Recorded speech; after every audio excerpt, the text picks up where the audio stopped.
Hello, I record this video as I turned 20 years old around 3.5 hours ago. So yeah, it is 3:45 a.m.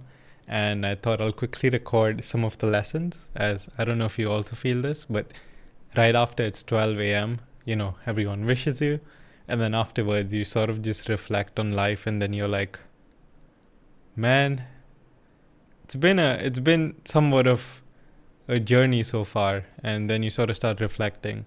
So, this is that. I'm going to be talking about 20 lessons that I wish I knew before I was 20 that would help me get rich faster. Not saying that I'm rich, but I do run a rather successful podcasting agency, or you can call it a marketing agency and then call it SMMA, which I don't like to, put it under that umbrella, but hey, sure.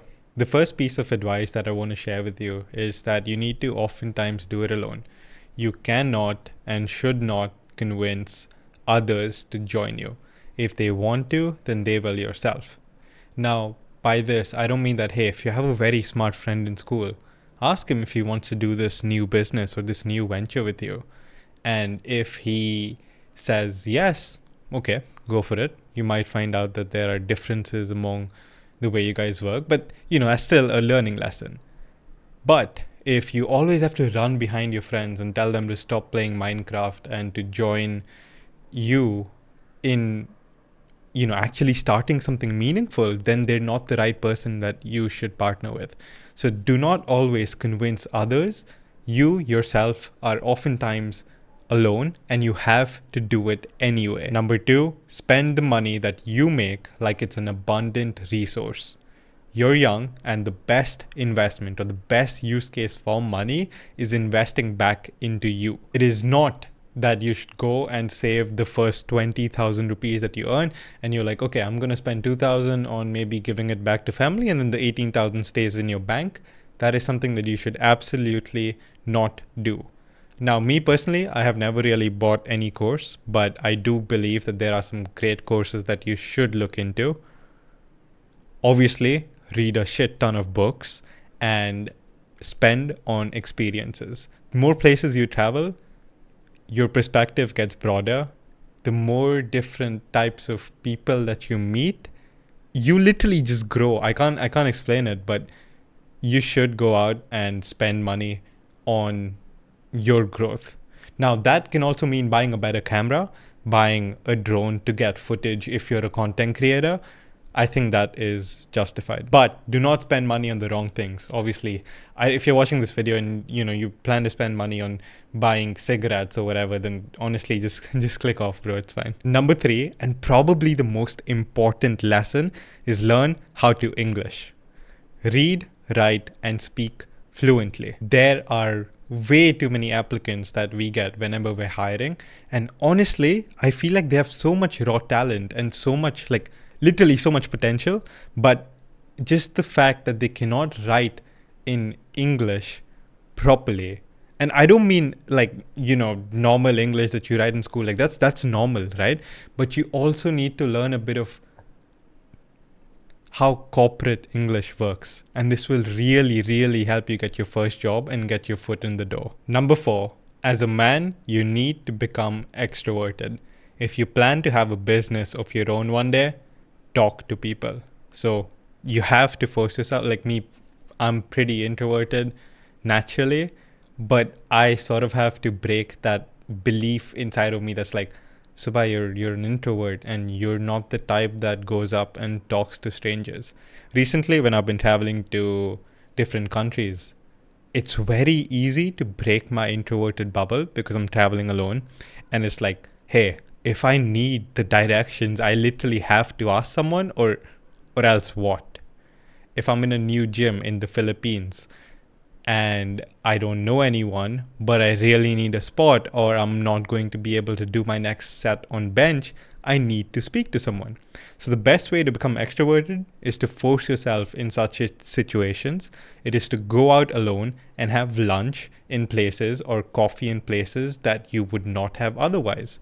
Do it alone, even if you need to, and talk to strangers. Like literally say hello, smile, and you'll be surprised oftentimes. Even in India, bro. Like I'm not talking about other countries. Even here, you can do that. Number 5, sort of related to number 4, but get good at speaking to a camera. Look at how many of you guys are literally watching this video because of my ability to speak to the camera properly. It's so invaluable. And a real use case of this is, hey, I recorded a Loom video when I was applying to Iman Ghazi's role, which was the first ever job I did in the 12th grade. That's what gave me the confidence to start my own agency and drop out. Imagine if I couldn't speak to a camera, or if I was too shy or introverted, or just didn't think that I have it in me to record a video of myself. Because I think this ties back into self-image. When I was a fat kid, when I was 98 kgs, at that time, I don't think I would have ever been able to record a video of myself talking. So, sub point below this is work out, feel good about yourself, take care of your hygiene, and then maybe you'll want to record a video of yourself speaking. Regardless, invaluable skill, and you need to get good at it for all your future job applications. Even at places where, they say something like upload a CV, fuck it, don't do that. Just upload a video of yourself talking, because then you will actually be remembered instead of a paper pile. And I've done this and it works. Number 6, choose the people you spend time with very wisely. Now, there's a saying, you're the average of the 5 people you spend the most time with. I think that's true. Sometimes it's not worth having friends who don't get your goal or ambition, and you do need to find your circle. This is something I'm going to be working on. I want to make this easier for you. It's a real problem. I will solve this in the near future. Until then, please choose to spend your time with people carefully. Number 7, have hobbies. It broadens your perspective and makes you interesting. Nobody wants to talk to a person who does just business all day, or just, let's say you have the job of a copywriter, right? Obviously, while you're in school, because I assume if you're younger than 20, you're currently in school or college. So let's say you go to college, you come back home, and you have an online job as a copywriter. Right after that, you write copy all day. Maybe you're doing sales copy, and then you go to sleep, and then you go to college. I mean, I don't think that's the best way to live.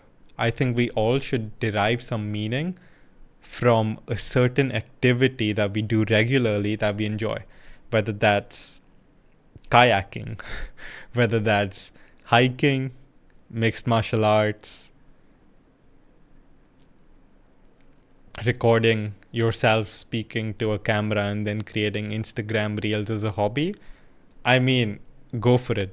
Do it. It broadens your perspective. You learn so much, and you're much more interesting as a human being. Number 8, I don't know if you guys will take this the right way, but delegate everything you can, whether that's cooking, driving. I mean, sure, bro, I like you'll probably tell me I enjoy driving, or I can't afford to have a cook. But once you do start making money, delegate. The time is one of the only differentiators between human beings and what they achieve. Think about it. Like, the way you use your time will literally define you as a person completely, whether you're a billionaire in 5 years from now, or whether you're homeless. It all depends on how you use your time. So maybe don't spend too much time cooking unless you're planning to become a really good cook, or that's your hobby. Then bro, fine, cook for yourself. But if that's not the case, if you've never been into cooking, then maybe it's time you start thinking of ways to not cook and ways to not drive, and use your time on your calling or what you think is going to get you ahead, whether that's another hour of working out, or another hour of working on your business, or another hour of studying and getting better grades. It's for you to decide. Number 9, use your school hours productively. Be a nerd. Now, what this means is, for me, when I was in school, I was sort of, and it's also because I shifted school so many times, I had a few friends in every school. So I wasn't like totally alone, but I generally had very few friends. And I think that's fine. If you have a lot of friends, that's awesome for you. But I think that even in school, when there's so many unproductive hours, like oftentimes I used to have cases where the teacher was just absent and we didn't really have anything to do in school. And you oftentimes just end up talking to your friends or wasting time, simply wasting time. Those conversations aren't meaningful. They're not going to do shit for you. I think you can instead have books or bring your laptop or something to school that you can use to get ahead. Again, this ties into the time principle. School takes up so much of your time, school and college, that if you can just use it more productively, you'll get so much more ahead. I mean, how do you think I was working a job while in the 12th grade? There's no way that I could complete it just at home. Half the thing, I mean, I was literally working in school, in classes. I don't recommend that, but it's what I was doing, so I'm letting you know. Number 10, don't be a jack of all trades in your work. Be a specialist. Be a jack of all trades in life. So know a bit of how to do archery, know a bit of swimming, know a bit of everything. But when it comes to your work, you want to be a specialist. You want to be the best at what you do. So that one, you're irreplaceable. Number two, you make a shit ton of money being the best at what you do. Because there's no industry, there's no field in which the best person in the world doesn't get paid a shit ton. Imagine the best kabaddi player in the Olympics, right? If he got a gold medal, well, shit, he's getting a lot of money. So literally anything you do in work, be the best at it. Don't settle for less. Number 11, environment is everything. And in my previous video of how I would make 8 lakhs if I was to start, 8 lakhs a month if I was to start again, this is something that I really emphasized on. Your environment defines you as well, right? I'm not talking about friends now. I'm talking about your physical environment. For example, one recent realization I had when I returned to Pune like 3 days back from Japan and Vietnam was that Pune is kind of depressing in a way. Like, first of all, it's raining. The weather is always gloomy in a way. I don't know. There's something about the air here that's sort of sucking the life out of me. And I didn't feel this way in other countries or in other, like even in Mumbai, I don't feel this way. But in Pune, at least, I feel like it's always gloomy and there's something that just doesn't energize me. So I don't know how long I'll be able to stay here, but it's good if you want to put your head down and just work, but it's not the most motivating environment. To give you more examples of what I mean by environment is everything, back in Shergao, think of Shergao as like a underdeveloped Bali, right? In those places, you feel like working out. Like, it's like everyone's working out. Everyone has a solid six pack. And it's like, yeah, shit, man, I'm going to get my shirt off. I'm going to be running at the beach, surfing. It's like those environments define that, okay, you have to have a good body here. Healthy food, compulsory. And then obviously there are people and degenerates who are partying all night in those islands as well. But hey, you choose which part you want to be on. Number 12, spend time with family. Do it. Even if you don't like your family much, realize that there's limited time. There is very limited time. These years are going to fly. By 20, you've lived half your life perceptually. I don't know if I'm saying that word right, actually. But like your perception, it's like you've already lived half your life because time starts to move faster the older you get. So by 20, you're sort of already like 40 in your mind. So time is going to move faster and faster every year. Your birthdays are going to become less significant. So do spend more time with your family, even if you don't like them. Like, who knows if you'll regret it after they're gone. So number 13, invest in baskets. Now, I'm not telling you to go and learn everything about investing. There's a difference. The number one thing you should focus on is in increasing your base level income, whether that's in your business, job, whatever. Get your income high. Then you actually also start investing. But if it's below like 1.5 or 1 lakh a month, don't start like caring too much about investing. But even if you're making 20,000 rupees a month, you should just try and put 2,000 rupees of that into some small case. This video is not sponsored by small case. I just personally use it and I think it's good. So like I just put it there sometimes. Yeah, I mean, I don't know too much about investing, but I think it's a good habit to build. And maybe when I'm 30 years old and I make another video, I'll be like, yeah, that was a good decision, guys. We should have invested sooner. So something we should think about. Number 14, detach from electronics and connect more with nature. Admittedly, this is something that I am not very good at, but I already recognize the value in, okay, I need to stop or use my electronics less and go out in nature and spend more time there. I don't have a compelling reason why. Obviously, it's going to give you more perspective, allow for more creativity. But overall, I do not think that where we're headed as a society that keeps using more and more electronics and more screen time is beneficial to our brain and will to live. I think we should go out and connect more with nature, bro. It's overwhelming at times, the amount of, oh my god, okay, one notification, email, Instagram.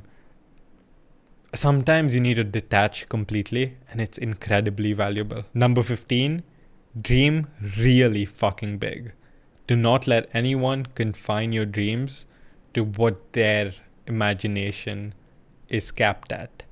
You define your limits, so ensure that your upper limit is really high, because otherwise, like, hey, what if you're aiming for less than what you can realistically achieve? Then it's like, it's just sad to me that you're capping your own potential in a way. So I think there's a lot more merit to placing your belief so high above you that it's like, okay, that's fucking tough, but I mean, hey, okay, I've got to shoot for it. I cannot, you cannot aim low. I don't understand people that are happy or are just happy with life where they are, because I don't know, man. I think there's just one way, and you have to dream big. You cannot allow yourself to be okay with average or be okay with just settling for an average life. So please, please, please dream big. You are the future of this country, of planet Earth. So let's make a difference, you know. I don't know why, but at least I have a really strong feeling that I need to be significant and I need to really change the world. So I hope that others also feel this way, because it's such an internal driver. Like, I wake up in the morning and I think that, okay, there are two choices, right? Like, okay, I keep scrolling, or I need to change the world. Might just be me, might just be stupid, but that's the way I think. Number 16, action over planning. You can plan as much as you want. You can watch as many YouTube videos talking about the best business models, but unless you start, nothing matters. So ditch all the requirements for I need more knowledge and just start with whatever you think is the right step. Don't even think of a niche. Just start and then fuck around and you'll find out. Number 17, join a startup. Especially if you've no prior work experience, starting a business is pretty tough. Like Reid Hoffman says, is jumping off a cliff and then trying to assemble a plane on the way down. It's not the easiest thing to do, and you will greatly accelerate your chances of succeeding in business by simply joining a startup. Why not do that? And again, ties back into the points where, hey, get good at camera, and then it's pretty damn easy to get a good job at a well-paying startup, and you'll be close to the founders, you'll be learning a shit ton. Do that. Number 18, consider dropping out if you're doing BBA in an average college. And also consider dropping out if you're already making a bunch of money and don't resonate with college and just don't think it's worth your time. Number 19, do not consume too much content like this. I mean, sure, you might be learning a thing or two, but at the end of the day, I think it's action that really matters, and you should consume less content overall. Like, I don't remember the last time I truly watch business YouTube or anything like that, really. So I don't understand why there's such a big market for it. But hey, I'm here to thrive off of it. So thanks for watching. Keep watching me, yeah, but don't really watch too much content of others like this, yeah? Number 20. It's easier to earn $1 than it is to earn a rupee. What I mean by this is that it's often easier, once you have all these skill sets that I've mentioned in this video, to sell and export services abroad, especially to the US, and earn in dollars than it is to sell in rupees, because Indians are the hardest to sell to. We're too tied to our money, I would say. It's something that you watching this will change in the future. We shouldn't be this tied to our money. We have to risk things, but it's easier to earn $1 after you have the needed skill set. And with that in mind, I am soon going to be launching a company called Indian Institute of Remote Work, where I will want to teach others everything about earning $1 more than a rupee. And to get more information about that, the only way that you'll ever know is by joining my WhatsApp group. So do that. I share some really unfiltered gems there on the nitty gritty details of running an agency, the behind the scenes, how I fired a client a few days back, how I show you the email and the client I closed in a week back. So I show you, hey, here's the website, here's how we found them, and then here's the email that I sent to them, boom, closed. So join the WhatsApp group if you want that sauce.